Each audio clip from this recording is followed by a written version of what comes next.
Бүгүнкү алынган акыркы жаңылыктар топтому. УКМКга чакырылган Курсан Асановдун жубайынын абалы начарлап кетти.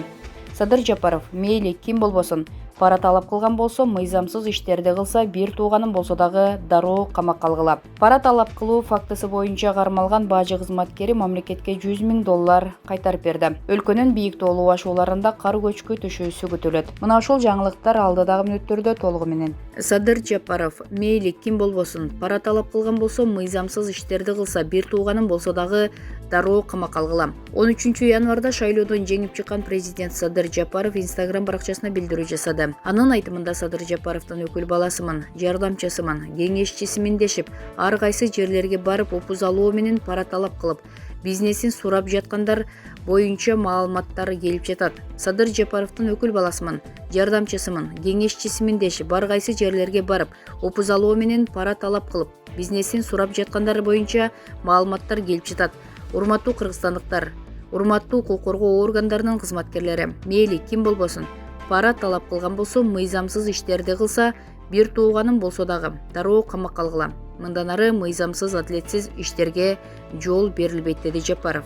Булак Кыргыз Today KG. УКМКга чакыртылган Курсан Асановдун жубайынын абалы начарлап кетти. Ички иштер министринин мурдагы орун басары Курсан Асановдун жубайы Күлнара Үсөнканова УКМКнын имаратында абалы начарлап кетти. Бул тууралуу УКМКдан билдиришти. Буга чейин маалымдалгандай, Үсөнканова алдамчылыкка шектелип жатат. Ал 2017-2018 жылдары чет өлкөлүк жарандан чогуу бизнес кылабыз деп $5 миллион алып, кайтарбай койгону айтылууда.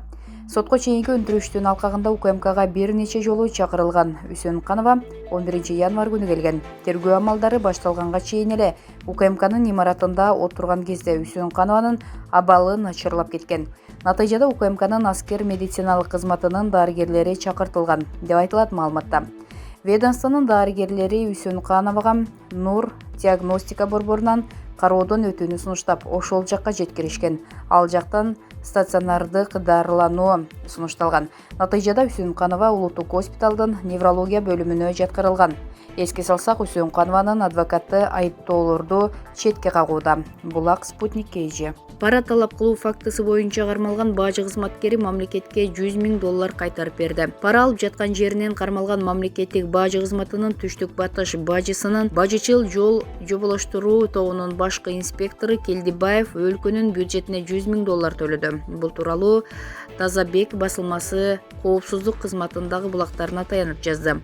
Маалыматтар боюнча Келдибаев бул сумманы январдын башында төлөгөн. УКМКнын басма сөз кызматы маалыматты тастыктады. Белгилей кетсек, 29 декабрда УКМК пара талап кылуу фактысы боюнча кылмыштардын жана жоруктардын бирдиктүү реестрине катталган сотко чейинки өндүрүштүн алкагында Кыргыз Республикасынын мамлекеттик бажы кызматынын түштүк батыш бажысынын бажылык жол жоболоштуруу тобунун 1972 жылкы башкы инспектору $1000 өлчөмүндөгү акча каражатын алып жаткан жеринен кармалган. Ал Кыргызстандын аймак аркылуу жүк ташуучу транспорт каражаттарын транзиттик жол менен өткөрүү үчүн жеке ишкерден акча каражатын талап кылган. Кармалган жаран Жогорку кеңештин депутаты Келдибаевдин бир тууганы экени айтылган. Булак Кыргыз Today KG. Өлкөнүн бийик тоолуу ашууларында кар көчкү түшүүсү күтүлөт. Кыргызстандын тоолуу райондорунда кар көчкү түшүүсү күтүлөт. Бул тууралуу Өзгөчө кырдаалдар министрлигинин басма сөз кызматы билдирди. Маалыматка ылайык, 14 январдан 16 январга чейин күтүлүп жаткан жаан-чачынга байланыштуу Кыргызстандын тоолуу райондорунда Ала Бука, Жаңы Базар, Кировка унаа жолунун 68-100 чакырымдарында, 200-226 чакырымдарында, Красная Горка Акташ унаа жолунун 1-4 чакырымдарында жана Мырзаке Каракулжа Алайкы унаа жолунун 55-107 чакырымдарында кар көчкү түшүүсү жана кар күрткүсү күтүлөт. Жолдор тайгак болуп муз тоңот.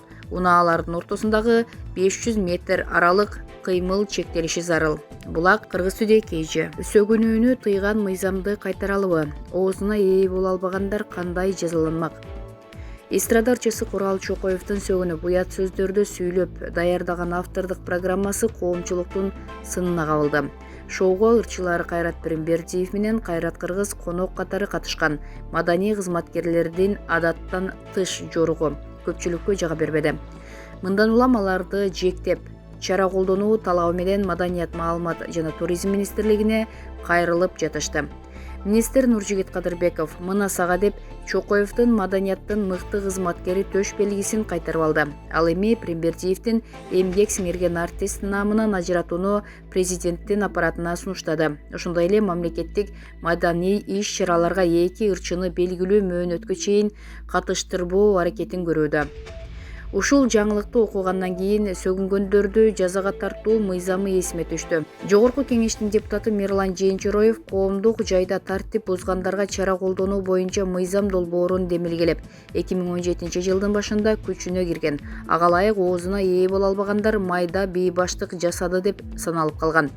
Бул норма административдик жоопкерчилик жөнүндө кодекстин 364 беренесине киргизилип, 8 саатка кара жумушка кесүү менен 1,5 миң сом айып пул салуу же болбосо 5 сутка камоо жазасы каралган. Тилекке каршы дейбизби же бактыга жарашабы, бул мыйзамдын өмүрү кыска болуп 2 жыл эле жашады.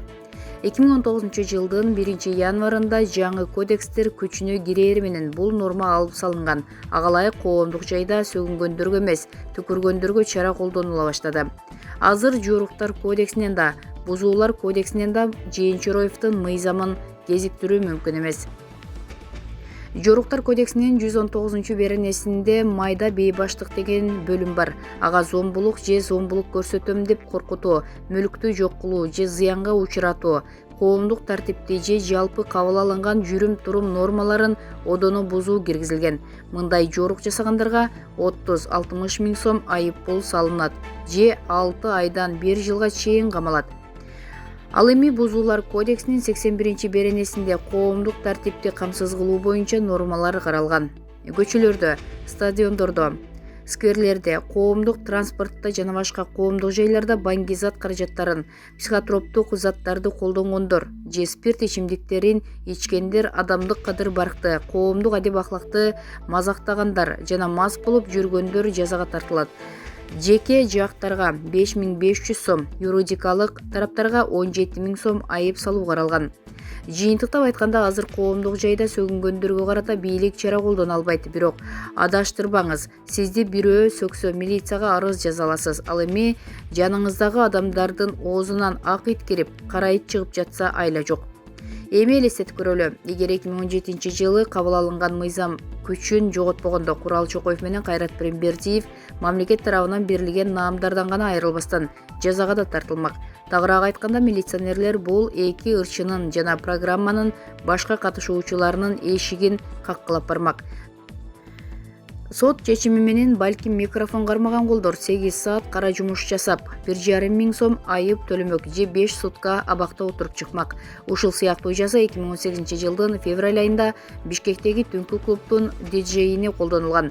Жылаңачтанып алып музыка койгон диджей кыздын видеосу социалдык тармакка тарап кеткенден кийин милицияны кармап 5 күнгө камаган. Ал эми клубдун администратору 1500 сом айып төлөп 8 сааттык коомдук жумушка тартылган. Оозуна алы жетпегендерге чара турган мыйзамды кайра кайтарыш керекпи же жөн эле койгон жакшыбы? Пикириңизди калтырсаңыз болот.